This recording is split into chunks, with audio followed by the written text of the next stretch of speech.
Oh gosh, Hitch is here.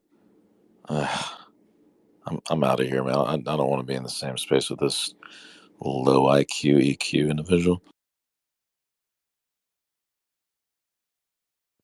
I can't even say that with a straight face. Yes, we are blessed with the presence of Hitch Slap. And so, guys, I'm really sorry. It was crazy. I had to restart it 3 times, but I think we all know how that goes, don't you know? Go ahead and wait. I gotta disinvite Miss Dominique because she is having technical issues too. I just love this. It's just so fun because you get all you get all vibed up for a space. You prepare yourself, and then shit goes wrong, and it's like throwing cold water on Chavez. Anyway, so so welcome you guys. Welcome. Thank you so much for joining. It's good to see y'all. And I would like to say first, again, I apologize for the delay. These are always great conversations, and we do have a lovely. Let me reinvite you. I had to remove you. We have a lovely guest co-host tonight, Dominique. She's an absolutely phenomenal lady, and I really do love her insights and things, and she's extremely profound, in her thoughts. And so, Will, are you with us? Will, how are you? The strangest thing, I couldn't find my copy of the Screwtape letters, and I've just gone on a little hunt for them, and then they were literally, I came back into my sitting room, and they were on the pillow. They were literally not there 1 minute, and then they were the next. So somebody definitely doesn't want us to have this conversation. Yeah, I think that too. And so what we have been doing to this point is like we had it very structured where we were going to be reading 3 letters a night. And so as you go on, you learn. And the conversations for certain letters are going to be deeper than others. And so for that point, the 2 letters we're going to be reading tonight, which are 11 and 12, are really ones that are very, there's a lot to unpack because, one of the most interesting things, especially about letter 12, is uh, how we convince ourselves that we're humble and then take pride in it, which is a very interesting trick that that Wormwood explains, or I'm sorry, that Screwtape explains to Wormwood. So I would like to give the room a little bit of time just to grow. If you guys wouldn't mind sharing the space. We've gotten a lot of tremendous reviews, and for that, I appreciate all of you. I think that with all of the hyperbole I've been hearing lately, especially around politics and, what are good, who are good representatives of us. And, I see this constant finger pointing at something somewhere out there that we have no control over versus just looking inside of ourselves and asking, what's going on inside of me and how am I making my decisions and what's influencing them, and maybe maybe consider those before I go, point at the rest of the world and try to speak and live righteously. And so there's a lot of conversations that have been surrounding that. Please go ahead, Chavez. Yeah, that man, I really wish I was in that space when you made the comment you did, because I guess I must have came in as soon as you left or something. But um when you did leave, or I guess you left, I don't even really know. But anyway, and the points that I was making and what I was hearing from everybody else is I basically summed up my entire um thought process with a very simple statement, which was, I want to make sure that we're not overly focused on winning the election instead of winning the souls of people and winning the soul of the nation, like the actual moral compass of what's right and wrong, instead of just, oh man, Republicans are going to win, conservatives are going to win, and everything else. It's just like I feel like they're just, they collectively, the people that are laser focused on just winning, I just feel like they have their priorities out of whack, and it's like it's almost as if they're dehumanizing For example, this Amber Rose person, just to make sure that they win the damn election. It's like, what happened to decency and caring for people and making sure that they're contributing and not taking away from society. It was really interesting space that I was in for sure.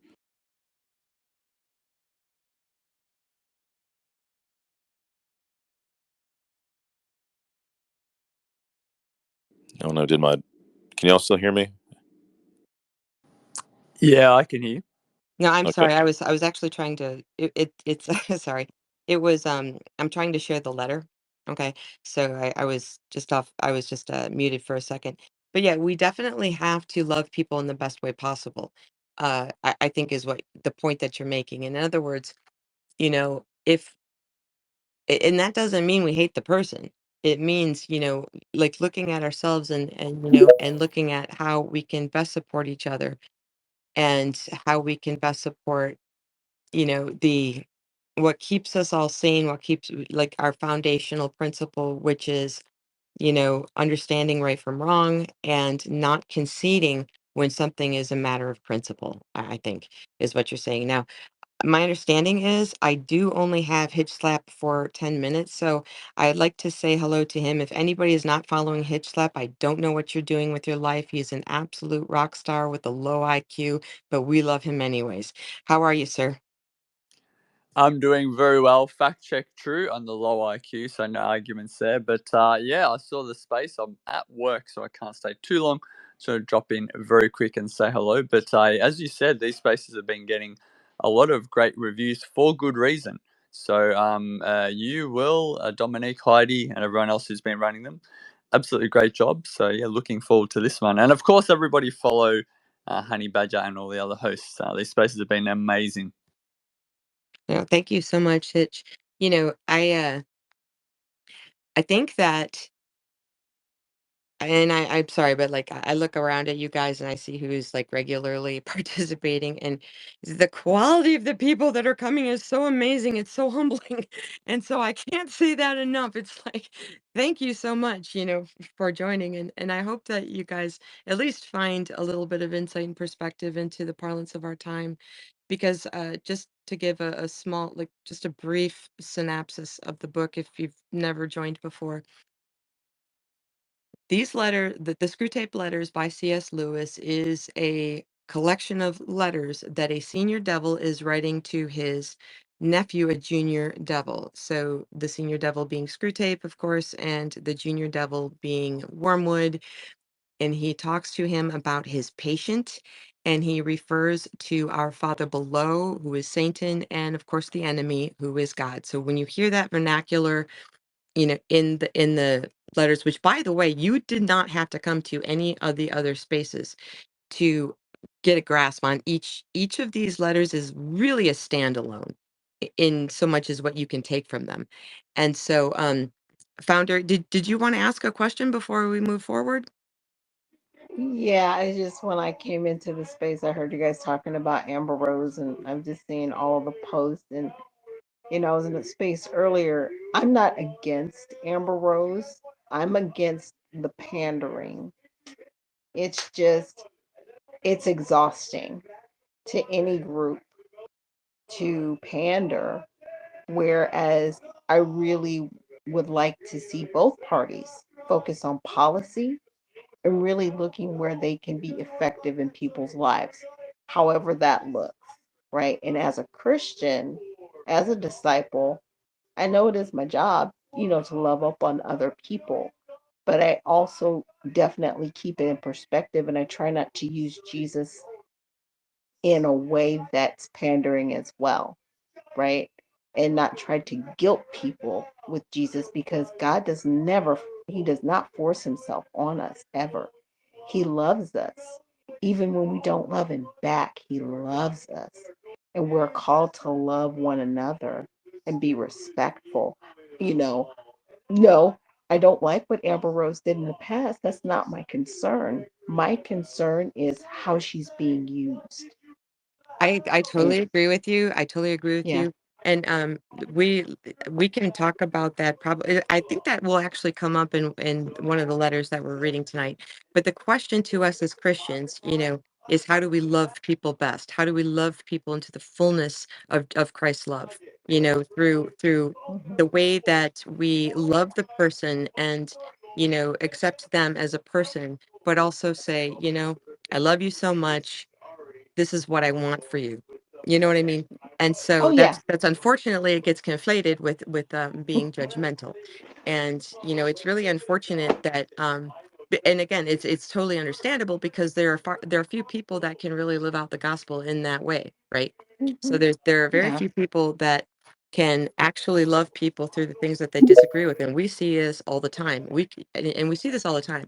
There are people that like can we can be in strict agreement about every quote unquote opinion we have, but then this one opinion comes along, and Chavez and I had this conversation before, and then everything goes off the rails, and they and then they declare that person their enemy because they have this one disagreement. And so it's definitely understandable how these things get conflated. So without further ado, let's dive right into, and again, I'm sorry, I misspoke. Actually, it is chapter 12 that we're getting into. So please, without further ado, Uncle Screwtape.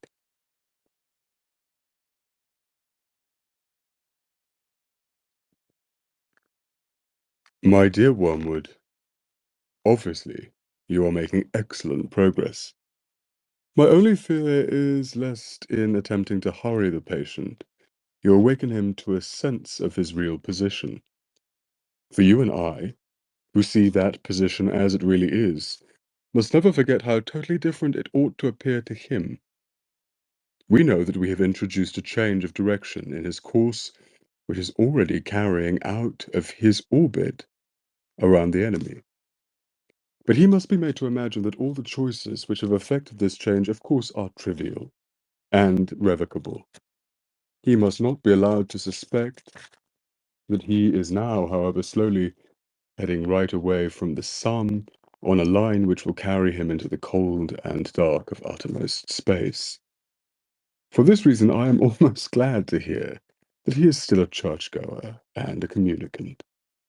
I know there are dangers in this, but anything is better than that he should realize the break he has made with the first months of his Christian life.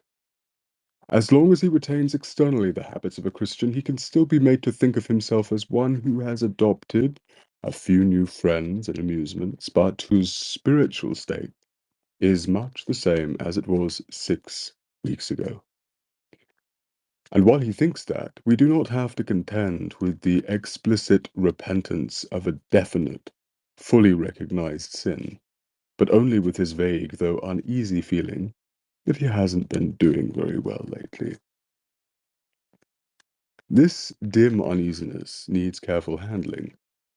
If it gets too strong, it may wake him up and spoil the whole game. On the other hand, if you suppress it entirely, which, by the by, the enemy will probably not allow you to do, we lose an element in the situation which can be turned to good account. If such a feeling is allowed to live but not allowed to become irresistible and flower into real repentance, it has one invaluable tendency. It increases the patient's reluctance to think about the enemy. All humans, at nearly all times, have some such reluctance. But when thinking of him involves facing and intensifying a whole vague cloud of half-conscious guilt, this reluctance is increased tenfold. They hate every idea that suggests him, just as men in financial embarrassment hate the very sight of a bank book. In this state, your patient will not omit, but he will increasingly dislike his religious duties, that is. He will think about them as little as he feels he decently can beforehand, and forget them as soon as possible when they are over. A few weeks ago, you had to tempt him to unreality and inattention in his prayers. But now you will find him opening his arms to you and almost begging you to distract his purpose and benumb his heart. He will want his prayers to be unreal. For he will dread nothing so much as effective contact with the enemy. His aim will be to let sleeping worms lie. As this condition becomes more fully established, you will be gradually freed from the tiresome business of providing pleasures as temptations. As the uneasiness and his reluctance to face it cut him off more and more from all real happiness, and as habit renders the pleasures of vanity and excitement and flippancy at once less pleasant and harder to forego, for that is what habit fortunately does to a pleasure, you will find that anything or nothing is sufficient to attract his wandering attention. You no longer need a good book, which he really likes, to keep him from his prayers or his work or his sleep. A column of advertisements in yesterday's paper will do. You can make him waste his time not only in conversation he enjoys with people whom he likes, but also in conversations with those he cares nothing about, on subjects that bore him. You can make him do nothing at all for long periods. You can keep him up late at night. Not roistering, I feel very seen, but staring at a dead fire in a cold room. All the healthy and outgoing activities which we want him to avoid can be inhibited and nothing given in return. So that at last he may say, as one of my own patients said on his arrival down here, I now see that I spent most of my life in doing neither what I ought nor what I liked. The Christians describe the enemy as one without whom nothing is strong, and nothing is very strong, strong enough to steal away a man's best years, not in sweet sins, but in a dreary flickering of the mind. Over it knows not what and knows not why, in the gratification of curiosities so feeble that the man is only half aware of them, in drumming of fingers and kicking of heels, in whistling tunes that he does not like, or in the long, dim labyrinth of reveries that have not even lust or ambition to give them a relish, but which once chanced association has started them. The creature is too weak and fuddled to shake off. You will say that these are very small sins, and doubtless, like all young tempters, you are anxious to be able to report spectacular wickedness. But do remember, the only thing that matters in the extent to which you separate the man from the enemy. It does not matter how small the sins are, provided that their cumulative effect is to edge the man away from the light and out into the nothing. Murder is no better than cards, if cards can do the trick. Indeed, the safest road to hell is the gradual one, the gentle slope, soft underfoot, without sudden turnings, without milestones, without signposts. Your affectionate uncle, Screwtape. So this particular letter is what I refer to, which I think applies to most of us, which is the devil's slow play. If you're at all a poker player, I'm there. Now I feel seen, but I'm going to go back to the beginning of the letter and what he's talking about in the state of mind that his patient is in. Um, Obviously, you're making excellent progress. My only fear is that in attempting to hurry the patient, you're awakening in him a sense of real position. All right. So then going a step forward, introducing what he's telling him is that introducing too much change and too much of a shift in his heart is very detrimental to their cause, right? It is the everyday dailies that are kind of keeping him from God. And then what happens? He knows in his conscience that he's not listening to the word. He feels the separation, and now enter guilt. And this is what they're aiming at, is the guilt. So, the patient is putting on this veneer of like same habits, and so he's still going to church, and he's a communicant, so he's showing himself that I'm still going through the motions, if you will. And he's telling him particularly to focus on these to keep him from feeling too guilty, right? Because if he did something abominable, then they would lose that ability to just tug at his heart to feel just enough guilt in his soul to where he really doesn't want to go to the Lord at all, because he feels like God doesn't want to see him in the first place because he's got this guilt. So what does he do? He turns to the dailies. He turns to different distractions. Nothing that brings him joy, but things that just keep him from thinking of the things that really matter. So then, taking it a step forward, as he proceeds with him, you see then any possible distraction, and like, he's yearning for distraction because he doesn't want to focus on what's actually going on inside of him. And I remember I heard a lecture by Matthew Kelly one time, and it was about confession. All right. It was about going to the Lord, for everyone. Um, so you have a brand new car, and it's perfectly clean. So you work to keep it perfectly clean. You don't want garbage or any kind of anything in it. So then, you go to church, you get the bulletin, you throw it in the back seat, and then, you go out to eat, you go run through a fast food restaurant, and, you throw the garbage in the back, and pretty soon all of the little papers that you started throwing don't look like a big deal in this heap of a mess. And so he was likening it to the human soul and how that erosion happens. And so I think that that's very apropos for this particular letter, because it appears that that's what the patient is going through right now. And it appears that that's what Screwtape is counseling him to do, to lull him away in the devil's slow play. What would you say about that, Miss Dominique? Brilliant analysis, Miss Honey.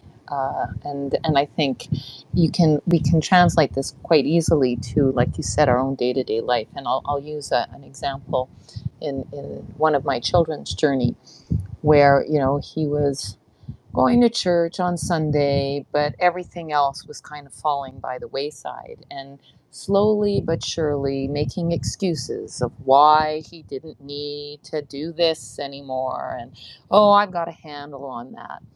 And but where Uncle Screwtape would have said that his devil failed is that one day he woke up and realized that his life had turned upside down and he was about to lose everything. And the shock of it brought him to his knees. And it was in that moment that he realized, what am I doing?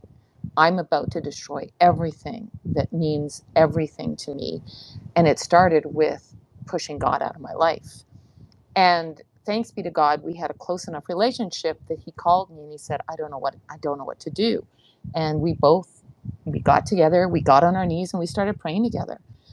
So the shock of the huge thing is the undoing, as Uncle Screwtape explains, of the hard work they're putting in as they niggle away in the small things, subtly pushing him further and further away from, quote, the enemy, and further away towards Screwtape's father's house. And absolutely, it's that little drip, drip of chipping away at the virtues and pulling them closer and closer to a life full of vice. So, yes, I agree with you 100%. And the other thing, and the reason that I brought up the fact that he's sort of lulling him on a daily basis away from God, is because he explained earlier in a different letter, just to refer back to it, about how big atrocities will bring people to the Lord. So just FYI, you guys, this letter was written right before World War II, and this young man is of draft age. And, you know, so Screwtape was counseling Wormwood about how to use the war to their best benefit and cautioning him against looking at war as the devil's playground, because we do know that many souls are converted through times of atrocity. And so that's one of my best, I'm sorry, that's one of my favorite quotes is you'll never find an atheist in a foxhole. So I'm taking it to the extreme to kind of exemplify the point of why this is, I would submit that this slow play is the devil's best tool. What would you say, Will?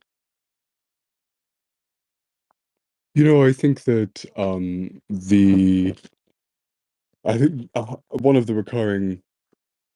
I think that this is one of the landmark letters. Like, 6, as you described it, is a banger, and I think that 11 also is a real turning point, because I think it's one of the first letters where the substance of sin is really discussed properly and explicitly for the first time. Because up until this point, there has been direct attention directed towards behavior or misdirection or the person who sits next to you at church or your mother's rheumatism or whatever. This is one of the first instances where we might say in the Catholic vocabulary, there's a reference made to uh, mortal versus venial sins, but at the same time, what's as we understand very well, and I think that people of all faiths and none, because this is one of the great things about the Screwtape letters, they're also intelligible to people who are kind of looking at things from a kind of materialist psychological perspective, even though materialism is condemned in the Screwtape letters. You know, ironically, whichever way you look at it, there are big errors and small errors. And I think, as you had said, Nancy, with the bits of paper and the waste paper, the tearing out little bit, the pile of little shreds of things, in the end, an accumulation of small little bits of paper uh, can have the same effect in a quieter, more gradual way than a huge bit of paper when we think about this in our own lives.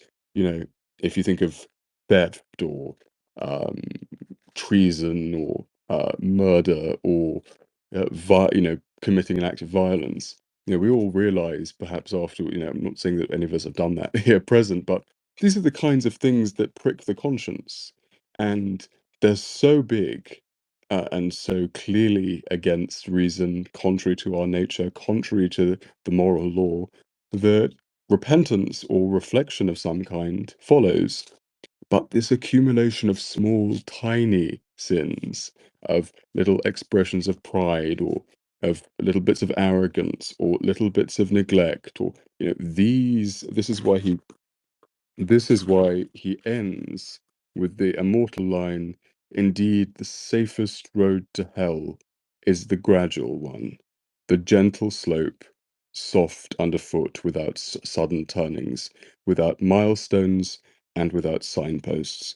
So I'm sure we'll get into some of that, the second half of this later, but this is a landmark letter because it is the first time where we get anything like a kind of systematic treatment of sin for what it actually is, instead of through abstract references to behavior or attitudes or all of this kind of thing. So it is a banger, like 6, I think. Yeah, he's definitely digging down to, okay, so the everyday dailies, right? So this is basically death by 1,000 paper cuts versus a stab in the heart. Would you agree with that? And also taking a step further, and if I ask you to speak, you don't have to, but I really want to invite everybody who is on speaker to just give your insights. And by the way, guys, I'm sorry if I forgot to mention this, but I put the whole letter up in the nest so you can kind of review it as we speak, because there's a lot to digest in this letter, I believe. And there's many things that are kind of profound that like will pop off the paper.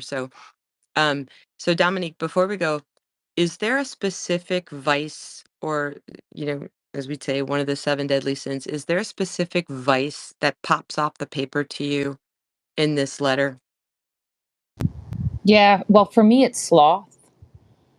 It's that kind of, you know, just because when we think of sloth, we think of this state of just indifference and just don't really care. And you know, when he talks about, essentially he references this waste of one's life.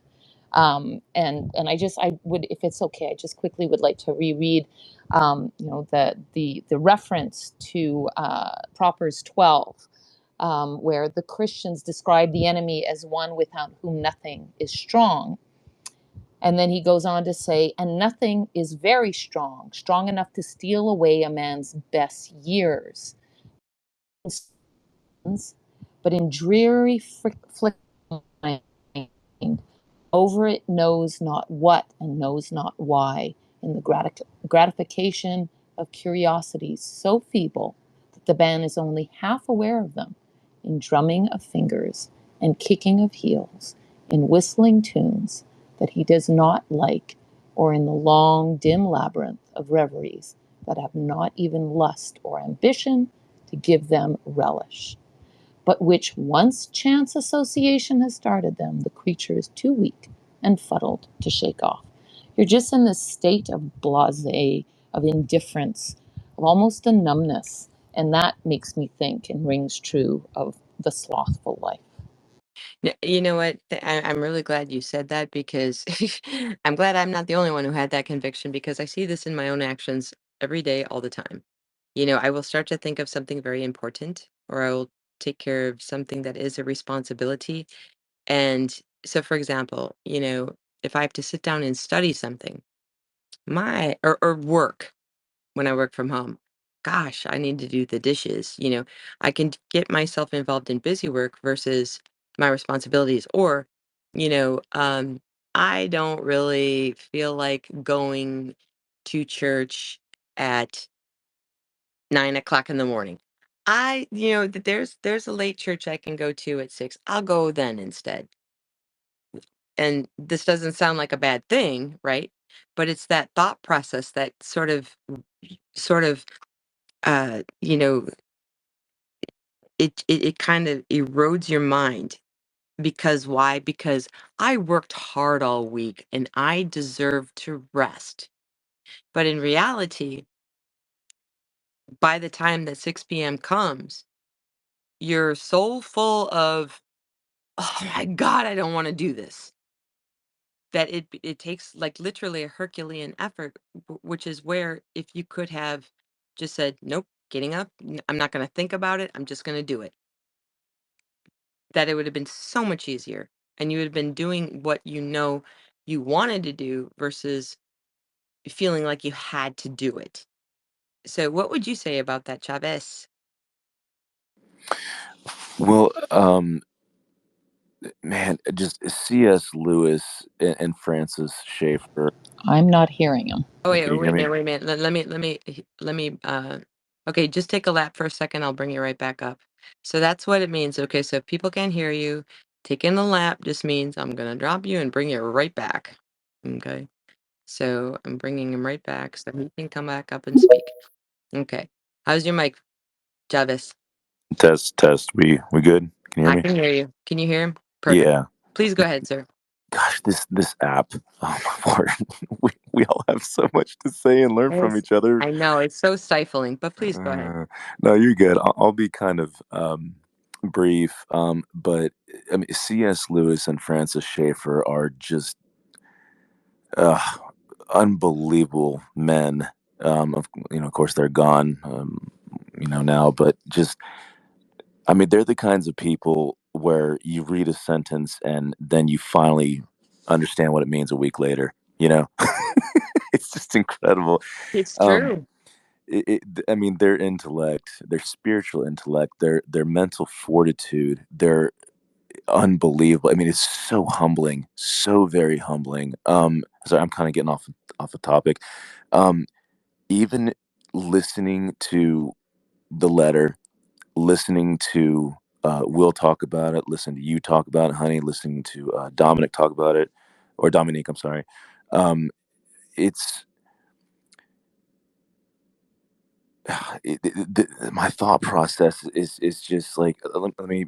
I'm sorry. I'm trying to formulate my words as I'm thinking because this is just so incredibly deep.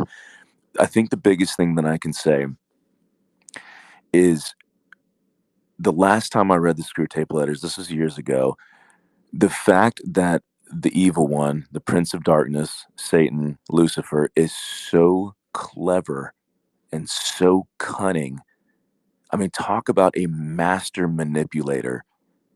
Just a master of the dark arts. It blows my mind, and I'm absolutely of the conviction that he, and hear me out on this, he is smarter than us. Absolutely, he's been doing this for many, many, many, many years, many years.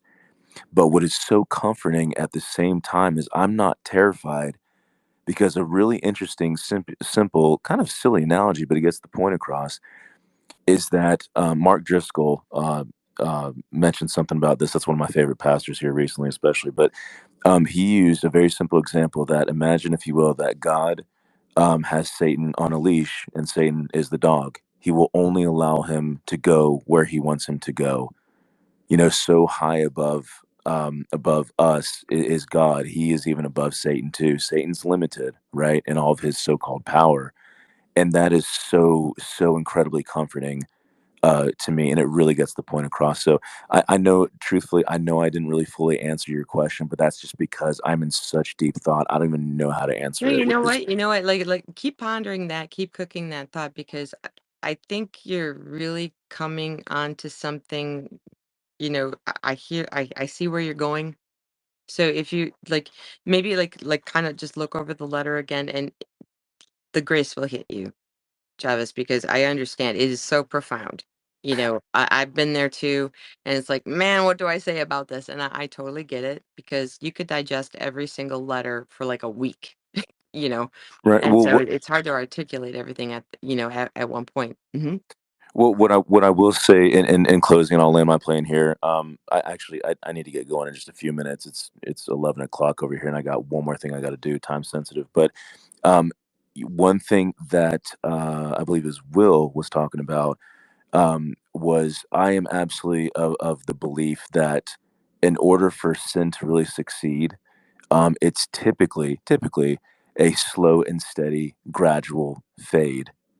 I don't think it's abrupt. I don't think, just as you said, I mean, you said it so eloquently, death by a thousand cuts kind of things instead of just one solid fatal stab in the heart kind of thing, right? Like, even Lucifer himself is so patient. Again, back to cunning and clever.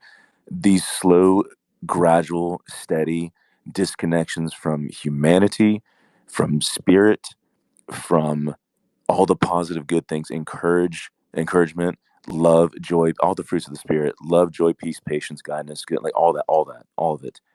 It is absolutely more impactful if it's a slow and steady thing, because what happens is that I think that breeds complacency, which is absolutely negative, and you're not even motivated to try to be a better person, and therefore you're lacking conviction. You're not willing to move forward and hold yourself accountable, or worse yet, you're not even willing to listen to other brothers and sisters in Christ who are willing to call you out on that. You take defense.